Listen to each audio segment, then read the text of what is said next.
Wassalamualaikum warahmatullahi wabarakatuh.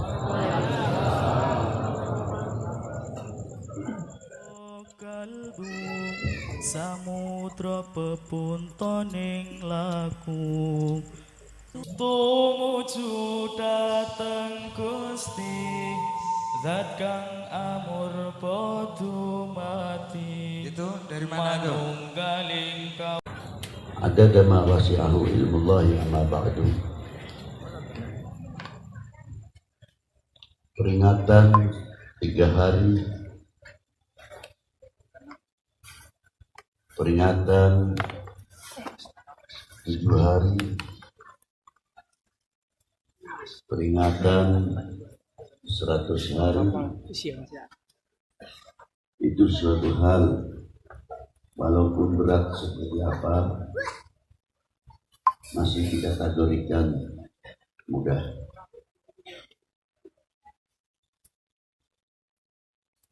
Akan tetapi bila kita kembalikan kepada diri kita masing-masing, peringatan 100 hari, siapapun orangnya, pangkatnya, jabatannya, pasti akan mengalami dari mulai 1 hari, 3 hari, 7 hari, 40 hari, 100 hari, sampai 1000 hari.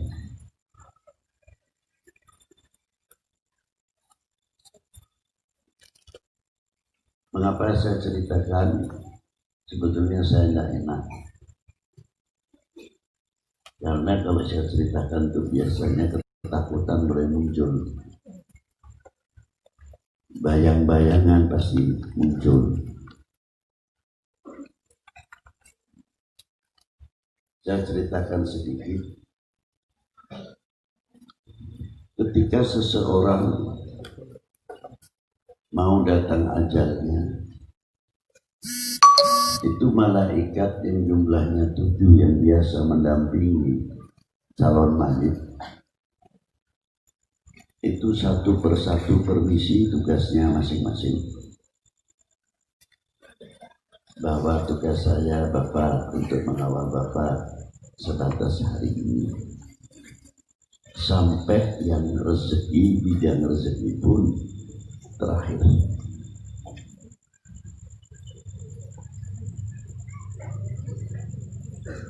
Baru didatangi malaikat ini, bentar, malaikat Israel didatangi satu malaikat.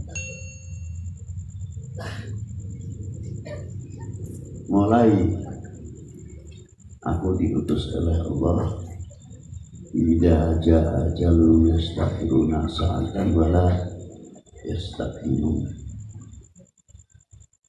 Tidak bisa diundur lagi. Mulai dijabut pertama-tama dari ujung kuku setiap jari manusia.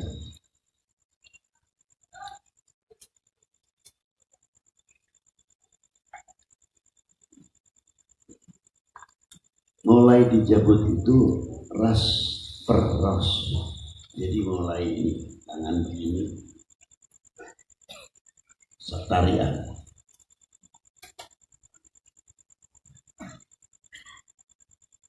Tapi ini cerita sebetulnya untuk anak-anak, tidak boleh dengar ini, tapi terpaksa banyak.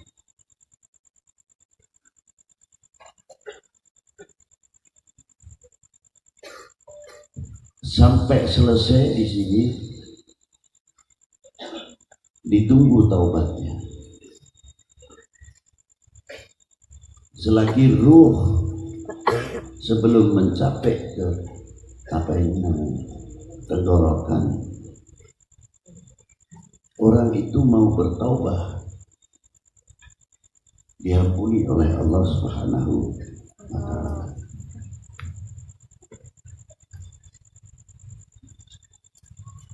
Ruh keluar dari ubun-ubun, bukan dari mulut. Maka setiap kita membasuh ubun-ubun, diantaranya doanya apa? Allahumma arifna birahmatik, Allahumma arifni birahmatik. Ini asal usulnya. Kalau hayawan diambilnya dari kepala ke kaki. Kalau potong kambing, kerbau, lihat kakinya yang begini dulu, kaku dulu begini, baru begini, selesai. Itu kalau hayawan. Tapi kalau manusia dari ubun-ubun dibawa, diaturkan ke hadirat Allah Subhanahu wa Ta'ala.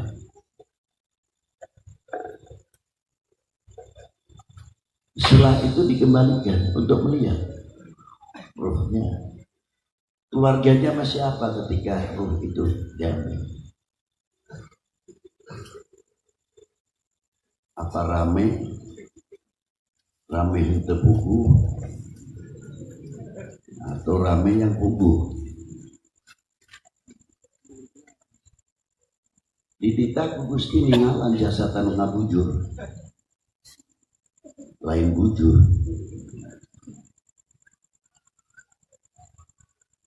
Disuruh melihat itu jasadnya. Sampai dimandikan, sampai di bawah, itu ruh di atas keranda. Melihat yang takziah, melihat bagaimana keluarganya. Setelah jasad dimasukkan, dikubur,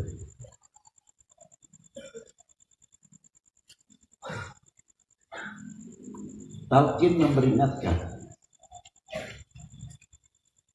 toleransi, kepedulian para ulama, tanggung jawab para ulama.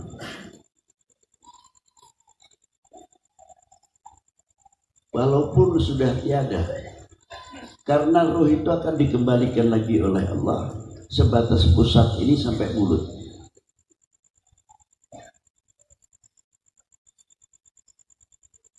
Akan dihidupkan kembali. Dan kedua malaikat ini diperingatkan orang yang mentalkin oleh yang mentalkin para ulama. Wahai fulanah atau fulan, kamu sekarang sudah kembali ke haribaan Allah. Dan nanti akan datang dua hamba Allah, kamu jangan takut. Itu hebatnya.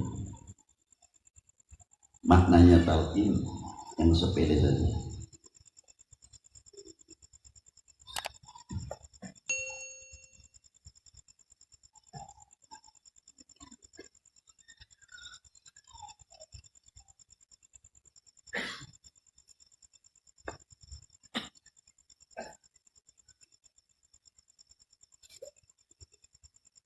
Nah, dua malaikat ini bertanya kepada kalian, jawablah. Pertanyaannya, siapa Tuhanmu? Apa agamamu? Dan siapa imammu? Dan siapa nabimu? Dan siapa temanmu? Haibah yang luar biasa dari malaikat ini, Munkar wa Nakir. Seorang ulama dengan kepeduliannya terhadap umat atau santriana atau anak muridnya memperingatkan terus, jangan takut kalian, jangan takut, itu hamba Allah. Jawablah, qul Allahu Rabbi wa Muhammadun Nabi. Begitulah kasih sayang ulama Warakatul Anbiya sallallahu alaihi wasallam. Bukan kasih sayang sekadar saja hanya di dunia, tapi sampai akhiratnya pun para ulama memikirkan bagaimana keselamatan al-ummah dengan melalui talqin tersebut secara filosofinya. Kalau ada yang tanya, apa dengar sih? Orang mati pakai azan segala, kayak mau sholat saja. Jangan nyalain yang ada di dalam orang yang masukkan jenazah ke kubur. Lu salahin dulu yang mandi nggak mau sholat diwuduin. Kuburnya lagi madhep kiblat. Salahin dulu itu, jangan yang ada angin. Gitu. Satu hari itu umpamanya tidak bisa menjawab, ditunggu besok hari. Misalnya cuma Allahu Rabbi, besok ditunggu wa Muhammadun Nabi, bisa jawab tidak?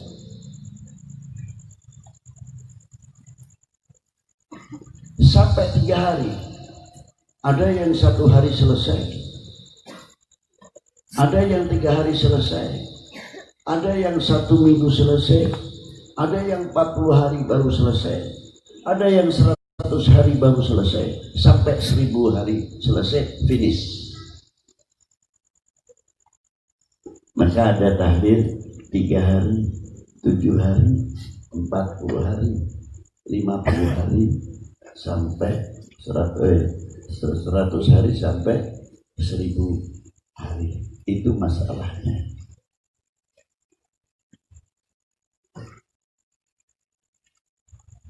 Kalau kita cerita maut, kita bikin merinding.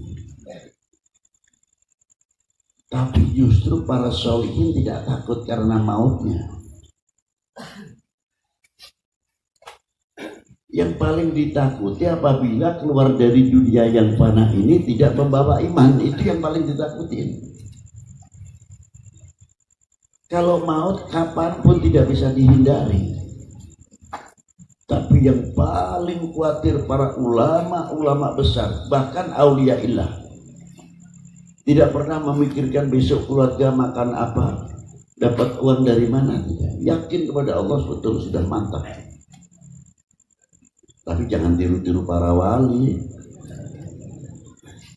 Loh, para aulia ilah aja duduk, rezeki datang sendiri, justru mengejar. Nah kalau gua ini tingkat awam, justru yang mengejar rezeki. Memang perintahnya begitu, ikhtiarnya. Jadi setiap malam itu mujahadah, ada 2 hal yang dilakukan oleh para aulia ilah. Di antaranya apa? Yang pertama kali mujahadah litasfiyatil qulub wa tazkiyatun nufus. Untuk membersihkan hati sanubari dari sifat-sifat radha'il dan sifat-sifat madmumah. Ini penyakit akbarul amrad, besar-besarnya segala penyakit yang ada di dalam hati. Kalau didiamkan kotoran ini kayak lampu bohlam. Dalamnya sinarnya bagus, itu imannya. Tapi kacanya burem. Didiamkan semakin burem. Akhirnya gelap karena kotoran tersebut. Kalau lampu masih mending, tapi gelapnya iman, akhirnya yang kena dampak dari itu matanya ikut gelap, telinganya ikut gelap, tangannya ikut gelap, kakinya ikut gelap. Sebab sinar al-iman tidak bisa mampu memberi cahaya kepada matanya, telinganya, tangannya, badannya. Yang ada apa? Al-ghaflah, lalai kepada Allah Subhanahu wa ta'ala.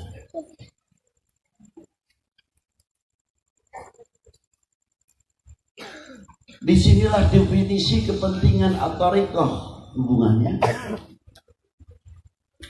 Supaya kita masuk anta budallah ka'annaka tarah fa in lam takun tarah fa innahu yarah.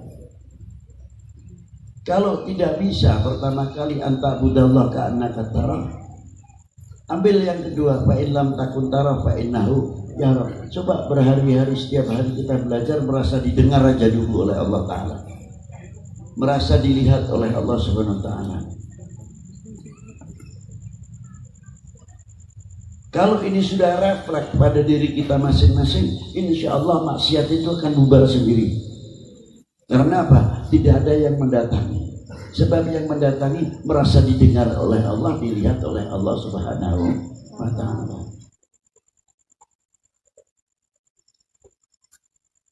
Yang amal ma'ruf tetap merasa dilihat oleh Allah, didengar oleh Allah.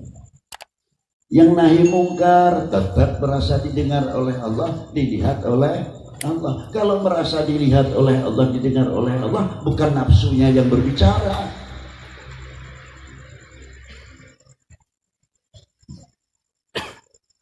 Kalau nafsunya yang berbicara,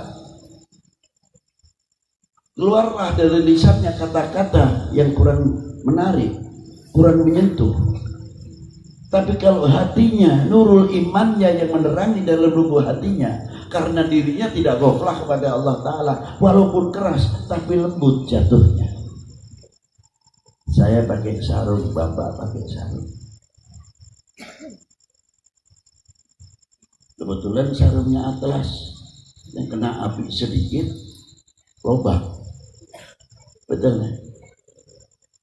Ketika si perokok ini cengkeh kretek, asiknya si cengkehnya ini meletik, jatuh ke sarungnya. Yang sebelahnya tahu, cepat saja bimbingnya dong, yang kena api ada sarungnya. Punten pak, punten. Dipukul malah hatur nuhun. Hebat. Nahimu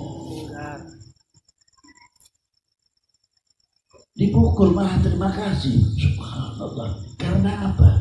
Bilkul. Selesai sudah. Alhamdulillah hatur nuhun.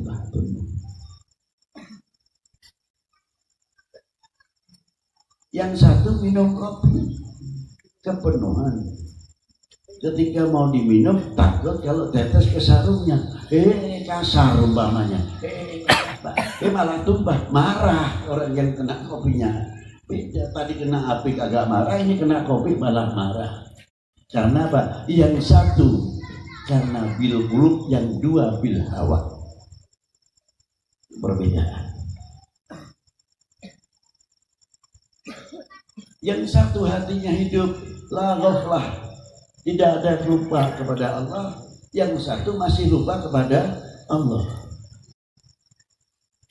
Anta budallah ka'annaka tarah fa illam takun tarah fa innahu yarab. Apalagi orang yang sudah dijamin oleh Allah Ta'ala dalam satu hadis diriwayatkan oleh Imam Ali Ridha, dari ayahnya Imam Musa al-Kadhim, dari ayahnya Imam Ja'far al-Shadiq, dari ayahnya Al-Imam Muhammad al-Baqir, dari ayahnya Imam Ali Zainal Abidin, dari ayahnya Imam Husain, dari ayahnya Imam Ali bin Abi Thalib, dari baginda Nabi sallallahu alaihi wasallam, dari Allah Subhanahu wa taala, qol kalimatu la ilaha illallah hisni. Kalimat la ilaha illallah itu aku jadikan bentengku. Faman qalaha, barang siapa yang mengucapkan la ilaha illallah, maka orang itu masuk dalam bentengku. Nah, kita ini sudah belajar masuk ke benteng itu belum? Supaya kita ini selamat. Ayo kita belajar masuk ke benteng ismi la ilaha illallah. Kalau sudah kita masuk, amina min adabi, amina min adabi, adabi bala yang akan turun di dunia ini, dosa yang akibat menjadikan adab kami di dunia ini sampai ke akhirat pun, amina min adabi, Allah Ta'ala tidak akan memberikan kesengsaraan kepada orang-orang mangkolah dakholah hisni, barang siapa yang masuk bentengnya Allah Subhanahu wa Ta'ala. Itu hebatnya. Apabila sudah masuk famangkolah dakholah hisni,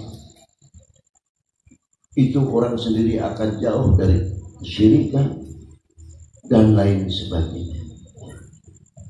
Ini perjuangan para auliyaillah. Kalau malam takut, tasfiyatul qulub, hatinya membersihkan. Takut kalau rodail yang akan mengotori hatinya, yang akibatnya lalai kepada Allah Subhanahu wa Ta'ala. Contoh yang gampang saja para bapak, para ibu yang saya banggakan. Orang kebiasaan pakai baju bekas, pakai sunat di tangan kanan, melepas tangan, kebiasaan. ikut sunatun Nabi, refleks kita ketika mengambil baju langsung tangan kanan yang masuk. Nanti kalau lepaskan kiri yang dibas dahulu. Pakai celana pun sama, pakai surban pun sama. Bagaimana cara melihat dari kanan dahulu ke kiri dan lain sebagainya. Gerakan refleks itu akan muncul karena sudah tangan ini biasa terlatih. Tangan ini selalu kita wudhui. Kalau sudah wudhu itu bagaikan orang sedang pakaian-pakaian putih-putih ini, pasti akan menjaga pakaiannya, takut kalau kotor. Mau duduk saja melihat ada kotorannya, takut kalau bajunya yang putih kena kotoran. Itu orang berwudhu itu. Itu satu contoh. Kita kebiasaan mulut kita rapi, bagus. Tidak pernah mengumpat orang, main sindar-sindir, pukul sana, pukul sini. Coba. Kalimahnya selalu husnudzon billah wa rasuli. Selalu prasangka baik kepada Allah dan Rasulnya, dan selalu melihat rabithah, bagaimana akhlaknya Rasulullah, bagaimana akhlak para pewarisnya, bagaimana kasih sayang para beliau-beliau itu.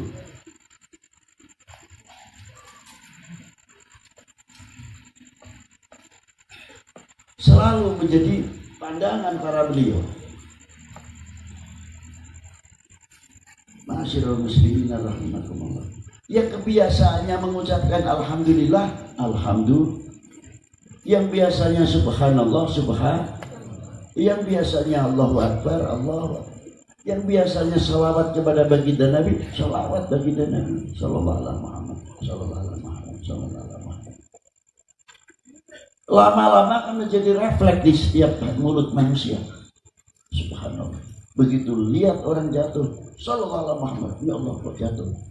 Anak mau jatuh, subhanallah, biasanya subhanallah.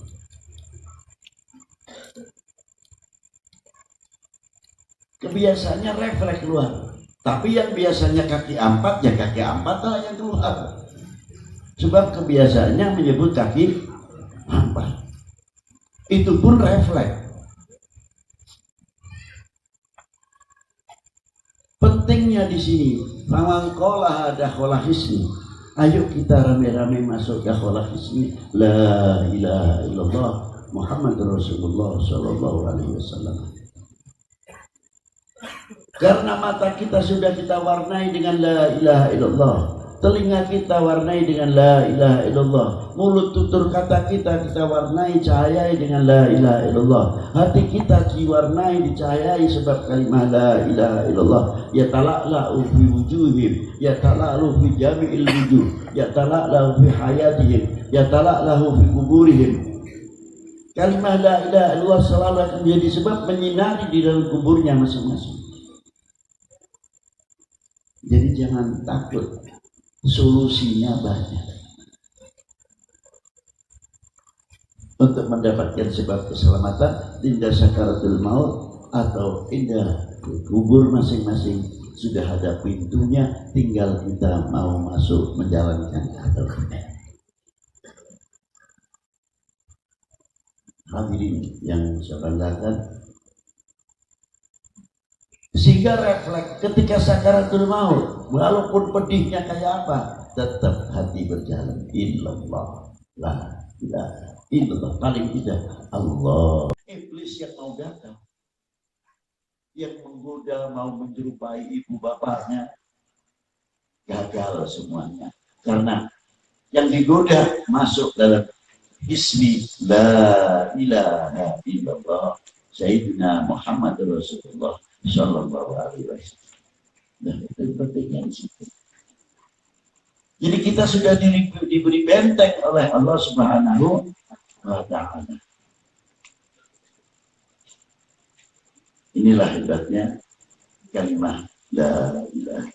Yang kedua, kita mempunyai kalimat la ilaha illallah, punya asanid, punya guru musalsal dari ajengan bulan sampai ke Rasulullah, an bulan sampai Rasulullah. Tidak cukup itu saja, sampai kita pun kita punya asanid, an bulan. Hebatnya ada yang ke Syekh Abdul Qadir Al-Jilani, ada yang ke Imam Syadzili, ada yang ke Imam Abdullah bin Umar Asy-Syatili, ada yang kepada Imam Umar Subrowardi, ada yang di Syekh Ahmad Al-Badawi, ada yang pintunya Syekh Ahmad Rifai, ada yang pintunya Muhammad Bakil Muqaddam bin Ali, ada yang melalui Tarekat Junaidiyah, ada yang masuk ke Imam Idrisiyah, Sanusiyah, sampai tiganya diberikan pintu masing-masing. Aina badahul, dari mana kita akan masuk? Pintu yang luar biasa, warasatil anbiya sallallahu alaihi wasallam. Kita punya musalsal. Dari sebab musalsal itulah ulama-ulama yang indallah luar biasa. Bukan apal hadis 10 hadis ayat Quran terus pidato. Salahin sini, salahin sana, pukul sana, pukul sini. Baca kitab agak becus. Umpamanya. Nafsirkan saja pakai terjemahan. Nah, inilah. Kita belajarnya lama, belajar sorofnya lama. Apalagi kalau ditanya Sulatil Mujarrad, wajahnya gimana? Rasulullah melarang. Dulu aku melarang. Lalu sekarang ya Rasulullah, fazuruha. Tahu riwayatnya hadis sebab apa turunnya fazuruha? Tidak tekstual saja. Karena tahu riwayat. Tahu riwayatul hadis. Ayat pun sama. Kita tahu asbabun nuzulnya, waqi'ahnya, dan lain sebagainya, kronologisnya, dan lain sebagainya. Tidak cukup nahu saja, sampai bayar ma'aninya. Belum yang lain-lain. Ma'ani dalam lughah dan sebagainya. Tidak semudah itu menafsirkan Al-Quran.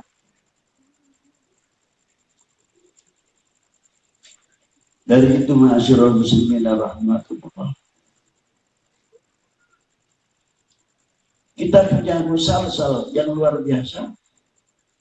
Asbab daripada warasatul anbiya itulah al-ulama as-salihin yang menjadi jembatan apa? Jembatan al-mar'u ma'aman ahab. Kelak manusia akan dikumpulkan dengan orang-orang yang dicintainya melalui hadis tersebut. Dan solusi yang hebat lagi ketika Rasulullah karena kasih sayangnya terhadap umat waktu sakaratul maut tanya kepada Sayyidina Israel, ya Israel, apakah demikian rasanya sakaratul maut? Bagaimana rasanya?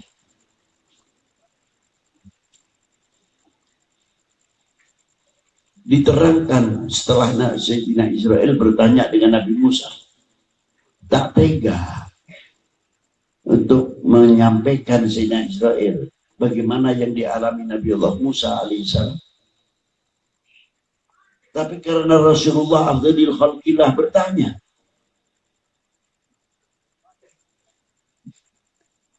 diterangkan apa adanya sambil meneteskan air mata. Dia tega melihat afdhalil khalqillah. Setelah itu Rasulullah hanya minta, terakhir doa saya ya Israel, mohonkan kepada Allah Subhanahu wa ta'ala. Apa ya Habibi, ya Habibullah, seperti apapun ditunjukkan umatnya masih nafsi-nafsi. Ada yang lari ke Nabi Allah Adam, ditolak. Nabi Allah Nuh tolak. Nabi Allah Ibrahim ditolak. Nabi Allah Musa, Isa menolak semuanya. Nabi Isa yang menunjukkan, Ya ma'syarul muslimin, tidak satu pun yang bisa akan mensyafaati illa Habibullah afdalil khalqillah Muhammad ibn Abdullah sallallahu alaihi wasallam. Maka datanglah berduyun-duyun ke Rasulullah minta syafaat. Itulah syafaatil uzma baginda Nabi SAW kepada umatnya, luar biasa. Maka pantas untuk jalan kita ini diperintah oleh Allah, qul in kuntum tuhibbunallah fattabi'uni yuhibbukumullah. Bila kalian benar-benar mencintai aku, firman-Nya Allah, yang mendapat mandat siapa? Rasulullah diperintah oleh Allah mengucapkan apa? Mengajak fattabi'uni, ikutilah aku.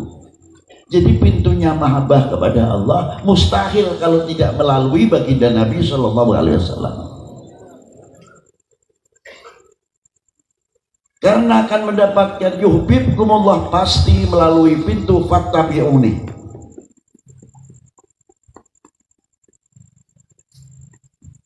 Itu pintunya mahabbah kepada Allah. Karena orang yang paling cinta kepada Allah dan orang yang paling dicintai oleh Allah. Ketika Nabi Allah Adam diturunkan ke bumi dan mendapat ampunan dari Allah Subhanahu wa taala, ditanya oleh Allah Subhanahu wa taala ketika Nabi Allah Adam tawasul kepada Rasulullah sallallahu alaihi wasallam, apa di antaranya? Wahai Adam, kok kamu mengetahui? Allahumma inni as'aluka bihaqqi Muhammad khatamin nabiyyika, maka aku mengampunimu. Kata Allah Subhanahu wa taala, dari mana kau kenal Muhammad? Dijawab oleh Nabi Allah Adam alaihissalam, lamma khalaqtani, ketika engkau menciptakan aku dan memasukkan ruh kepada jasadku, aku melihat ke atas ala qawaimil arsy, tidak engkau sandingkan asma'mu dengan asma'nya terkecuali afdali khalqillah wa ahabbal khalqi alaih, orang yang paling engkau cintai di antara segala semua hambamu.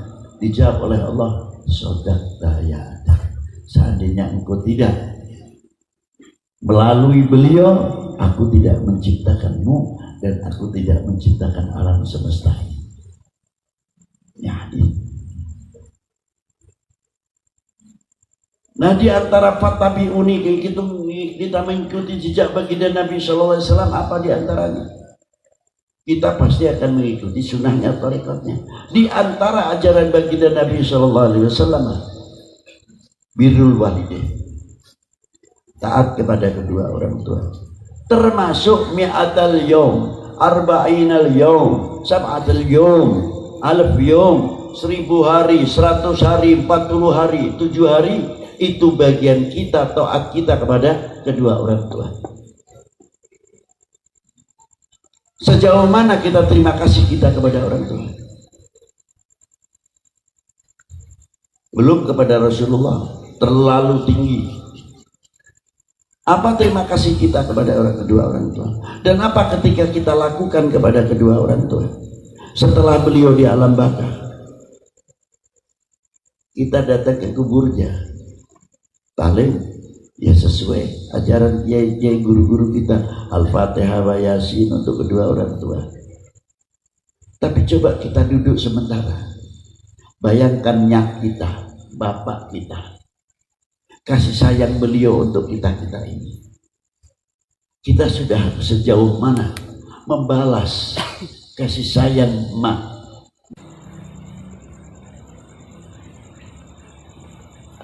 Paling tidak akan mengatakan, ya Allah, telah engkau ambil sedangkan aku belum sempat membahagiakannya. Bagaimana jerih payahnya kedua orang tua sebelum kita dewasa, sampai dewasa. Maaf, kalau mungkin di daerah pegunungan jam 2 pagi malam itu sudah berangkat. mana yang kuecangnya, mana lepetnya, mana kupatnya, jalan kaki pakai obor. Sekarang mah mending ada tosa. Coba yang di pegunungan untuk mengejar pasaran. Saya pada waktu ingat masih di Kuningan tahun 62. Kalau lihat ibu-ibu jam 2 malam sudah siap-siap. Nanti setengah 3 sudah mulai berangkat rombongan. Padahal itu beratnya ada yang 25 kilo, 20 kilo. Isinya kue cang, lepet, kupat. Belum yang digigit. Sampai saya mau bertanya pun malu. Ketika kita tanya, Bu, apa nggak capek dulu? Ya capek sih, capek ya. Kalau tidak kita ingat untuk anak-anak kita ini sudah kebablas kebutuhannya, sekolah tidak, masuk pesantren pun tidak, semua serba tanggung. Masa anak-anak kita kok suruh nurunin kita? Kita mengharapkan anak-anak kita bisa menjawab tantangan umat, tantangan bangsa, menjadi berkat umat, berkat bangsa. Itu harapan kami. Bukan anak yang mudah ditabur oleh hoak dan lain sebagainya sehingga kakak adik sendiri memalukan kedua orang tua. Sehingga ketika orang tua berkunjung melihat bagaimana keberadaan anak-anaknya di rumahnya setiap malam Jumat, mendatangi. Anak-anaknya tidak kompak, cerai-berai. Malu rasanya.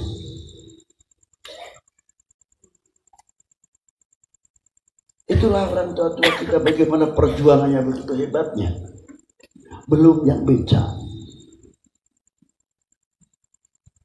Saya tidak membedakan itu kerjaannya, manusianya wajib kita hormati. Karena apa? Sekalipun dia membecak, lebih baik membecak daripada tangan di bawah.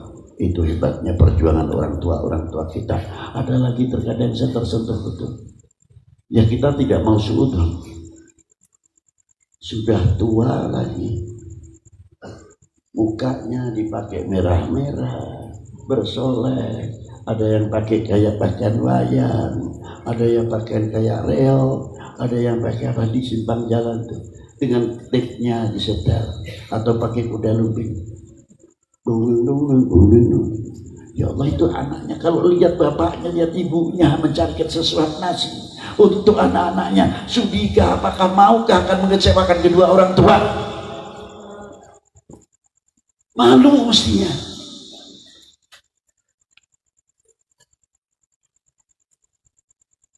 Coba, apa terima kasih kita kepada para beliau? Apa terima kasih kita? Tepat kalau Allah Ta'ala berfirman, baginda Nabi SAW bersabda, ridallah fi ridal walidain wabil walidain ihsana. Berapa kali di dalam al-ayat. Kita makan enak belum tentu ingat kepada kedua orang tua. Orang tua makan enak selalu anaknya menjadi bayangan. Itu perjuangan orang tua. Coba kalau kita makan di restorasi kebetulan mendapat rezeki, ingat coba, ya Allah ya Allah. Masuk nggak bisa karena apa? Kita kok makan enak tapi tidak ingat sama orang tua. Mengucurkan air mata sambil makan itu tidak sadar terkadang. Cepat-cepat tidak dibungkuskan. Mumpungnya ini kesenangannya, ini kesenangan bapak. Cepat dibawa. Mumpung mak belum tidur. Begitu menerima mak, ada apa lu datang? Dari mana? Nyak, ini senangannya nyak nih. Nih, hebatnya mak. Gak pedas wah, gak pedas. Nih mak, coba lihat makan. Iya ya. Ya Allah, kita lihat makannya mak. Bagaimana beliau membahagiakan sebungkus nasi dari anaknya, dari sayangnya, tidak mengecewakan. Kamu kok dapat rezeki dari mana sih? Kok kamu sudah ingatnya? Padahal kan uangmu belum seberapa. Enggaknya, mau makan terus ikutnya kok itu kelihatannya mal nggak kuatnya. Masa saya suruh makan enak sedangkan tidur terkadang tanpa kasur. Luar biasa. Itu makan. hatinya, ya Allah. Nak, kamu belum seberapa kekayaanmu, nak. Kamu sudah ingat sama orang tua. Semoga kamu banyak rezekinya. Semoga kamu panjang umurnya, barokah umurnya. Semoga anak-anakmu menjadi anak-anak yang senang. Nasi saya 1 bungkus. Doanya luar biasa. Apa terima kasih kita kepada kedua orang tua? Apakah kita akan menjadi putra-putri yang selalu mengecewakan dan memalukan kedua orang tua di hadapan Allah wa Rasulih? Tidak perlu jawab tidak, buktikan kalau tidak.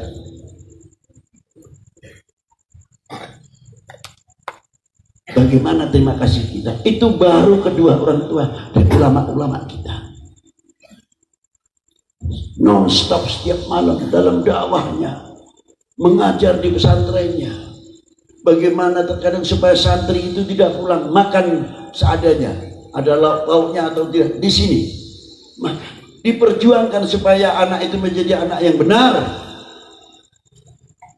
Begitulah perjuangan para ulama-ulama kita dahulu. Tidak cukup memperjuangkan santrinya di dalam Islam ini, beliau ikut andil besar dalam memperjuangkan bangsa ini dari belenggu penjajah dan kebodohan, sehingga merah putih berkibar kembali. Jasa siapa? Tidak terlepas jasa-jasa para ulama al-muslimun dan tokoh-tokoh agama yang ada di Indonesia ini ikut andil besar. Apa terima kasih kita kepada para beliau-beliau? Apakah kita akan menjadi bangsa yang memalukan para beliau, atau bangsa yang mengecewakan para beliau? Mas'ul ini akan ditanya di yaumil qiyamah di hadapan Allah Subhanahu wa taala. Negara lain sudah maju dari persenjataan, dari ekonomi pertanian luar biasa, sampai buah-buahan kita kalah. Malu nggak? Malu nggak? Tanah kita subur, luar biasa, serba ada. Insya Allah demikian. Walaupun korma sebagian belum bisa ditanam, berbuah dengan baik. Tanah yang luar biasa, tanah yang subur, dan auliyahnya juga subur di Indonesia. Coba kita lihat dari mulai Banten, Maulana Yusuf, Maulana Hasanuddin, Maulana Mansur Cikadun, sampai Pulau Cangkir, sampai Makam Panjang, Pantura semuanya, sampai Habib Husain bin Abi Bakar Al-Idrus, Habib Muhammad bin Umar Al-Qudsi, Habib Abdurrahman bin Ali Ba'alawi, sampai Habib Abdurrahman Al-Syadri, semua makam di pesisir. Kaya aulia-aulia ilah, sampai ke Gunung Jati, Syekh Murok, sampai ke Demak, semua di Pantura pesisir semuanya. Pagar-pagar Indonesia luar biasa. Negara mana yang ada? Nah, mana yang ada coba? Indonesia di antaranya yang ada. Sampai ke Gresik, sampai makom Al-Karamah Syekh Ibrahim Bauzir, makamnya di Banyuwangi.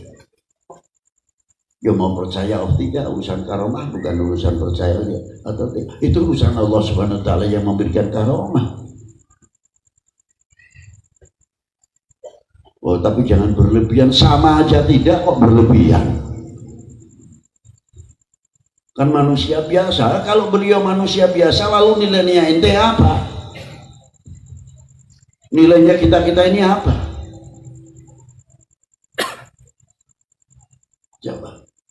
Begitu perjuangan para beliau-beliau di Indonesia, makmur begitu. Tapi apa?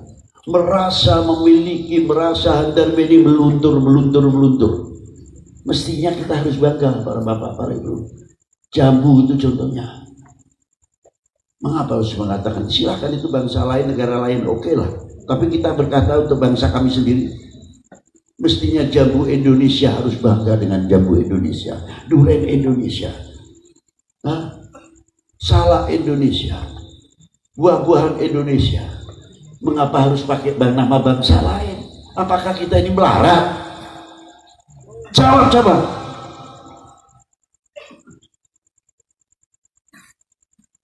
Jambu apa Bib? Indonesia.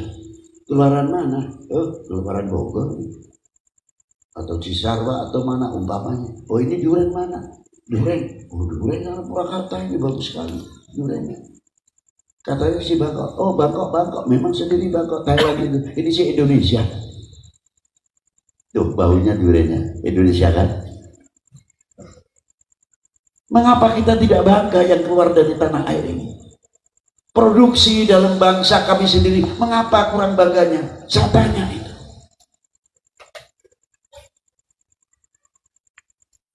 Mestinya kita harus bangga. Apalagi yang keluar dari bumi pertiwi yang kaya auliyanya. Wah, luar biasa. Tanamannya bukan tanaman buah-buahan saja atau padi. Tertanam mutiara yang tiada ternilai harganya. Buminya ini dapat barokah dari Allah Ta'ala sebab waliullahnya banyak. Kita tidak berpikir jauh. Yang ada ribut saja. Kapan umat Islam akan maju? Ribut saja. Bikin mall sekali-kali yang besar. Ayo tarik iuran. Setiap sebulan sekali 10.000. Yang ngomong doang.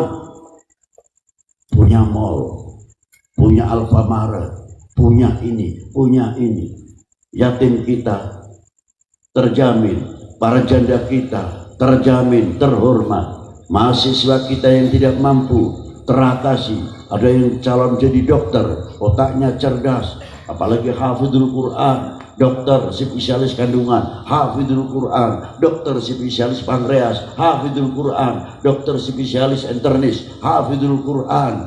Dokter ahli rugi, apa itu namanya, bedah tulang, ortopedi, dan ahli hadis, ahli pertanian, ahli hadis, ahli antropolog, ahli hadis, ahli elektro, satu lagi ahli fikih, ahli IT. Luar biasa kalau bisa begini. Ribut saja. Bicara kita ternina bubuk oleh tahlil, maulud, manakib lainnya. Ribut terus yang ada. Malu kita bangsa lain yang sudah maju. Kapan majunya ayyuhal muslimin? Hah? Kapan majunya?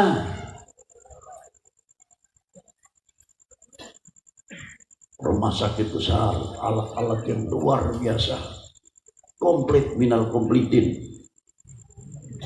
Oh iya. Untuk bedah istimewa. Siapa masuk ke situ yang tidak mampu, bebas. Rumah itu hidup, punya Alfamart, punya ini. Tapi saya hanya lamunan saja yang ada yang saya dapati. Ya Allah, ya Allah. Inilah.